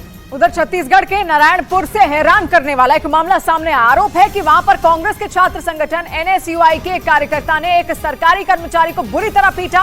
कांग्रेस कार्यकर्ता ने दावा किया कि उस कर्मचारी ने एक महिला से नौकरी दिलाने के नाम पर बदतमीजी करने की कोशिश की, जिसके बाद वो उस महिला की शिकायत पर वहां पहुंचे। और सामने आए वीडियो में NSUI के सुक्कू सलाम नाम के कार्यकर्ता उस सरकारी कर्मचारी पर थप्पड़ों की बारिश करते नजर आए। वहीं मामले की शिकायत मिलने के बाद उस सरकारी कर्मचारी को भी सस्पेंड कर दिया गया। उत्तर संतोषप्रद होने के कारण आरोपी कर्मचारी को निलंबित करने की कार्रवाई की जा रही है। वहीं सोशल मीडिया पर वीडियो वायरल होने के बाद NSUI के उस कार्यकर्ता पर भी कार्रवाई की मांग होने लगी। इस बीच अमेरिका ने समंदर में बढ़ती ईरान की दादागिरी को खत्म करने के लिए एक बड़ा फैसला ले लिया। अमेरिका के मीडिया ने दावा किया कि ईरान पर नकेल कसने के लिए अमेरिका जल्द ही उस इलाके में बड़े पैमाने पर सैनिकों की तैनाती करेगा, क्योंकि अमेरिका का आरोप है कि ईरान अक्सर स्ट्रेट ऑफ हार्मूज से गुजरने वाले जहाजों को रोक लेता है।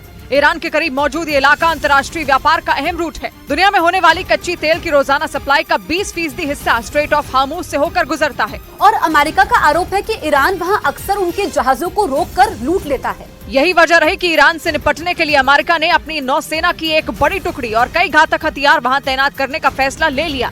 उधर पश्चिमी मीडिया ने दावा किया कि रूस से सुखोई लड़ाकू विमानों को खरीदने की ईरान की डील टूट गई। सुखोई 35 लड़ाकू विमान की खरीद पर पिछले कई दिनों से रूस और ईरान में बातचीत चल रही थी, क्योंकि ईरान को डर है कि अमेरिका और इजराइल से कभी भी युद्ध छिड़ सकता है। और ऐसे में ईरान को जल्द से जल्द सुखोई Su-35 जैसे घातक विमानों की जरूरत पड़ेगी। लेकिन डील पर मुहर लगने से ठीक पहले ईरान को बड़ा झटका लगा और रूस से विमानों को खरीदने का सौदा पूरा नहीं हो पाया। सुखोई Su-35 फाइटर जेट 4थी पीढ़ी का लड़ाकू विमान है, जो दुश्मन को पलक झपकते ही ढेर करने की ताकत रखता है। पश्चिमी मीडिया के मुताबिक ईरान को उम्मीद थी कि जंग में रूस की मदद के बदले पुतिन उन्हें लड़ाकू विमान सुखोई Su-35 देंगे, लेकिन इन विमानों के लिए ईरान को काफी इंतजार करना पड़ रहा था, जिसके बाद ईरान खुद ही इस डील से पीछे हट गया। हालांकि वहां के विदेश मंत्रालय ने संकेत दिए कि अगर जरूरत पड़ी तो इस डील पर ईरान फिर से बातचीत भी कर सकता है। इस बीच अमेरिका के ओहायो में पुलिस पर एक निहत्थे अश्वेत को कुत्ते से कटवाने का आरोप लगा और ये घटना 4 जुलाई की है, जिसका वीडियो सोशल मीडिया पर वायरल हो गया। अमेरिकी पुलिस के मुताबिक उसने चेकिंग के दौरान अपने ट्रक के साथ भागने की कोशिश की, जिसे बाद में पुलिस की कई गाड़ियों ने घेर लिया। ये देखते ही आरोपी ने पुलिस के सामने सरेंडर कर दिया, लेकिन जब पुलिस वाले उसके नजदीक पहुंचे तो आरोप है कि उन्होंने अपने कुत्ते को उसे काटने के लिए जानबूझकर खुली छूट दे दी। इसके बाद तो अमेरिकी पुलिस का वो कुत्ता आरोपी पर झपट पड़ा। ये देखकर उस अश्वेत ट्रक ड्राइवर का साथी जो वीडियो बना रहा था वो पुलिस पर भड़क गया। उसने इस हमले को तुरंत रोकने की मांग की, लेकिन पुलिस पर कोई असर नहीं हुआ। सामने आए वीडियो में दिखा कि अमेरिकी पुलिस ने पहले उस ट्रक पर फायरिंग करने की धमकी दी, लेकिन जब उसका ड्राइवर भागने लगा तब पुलिस ने ये कार्रवाई की।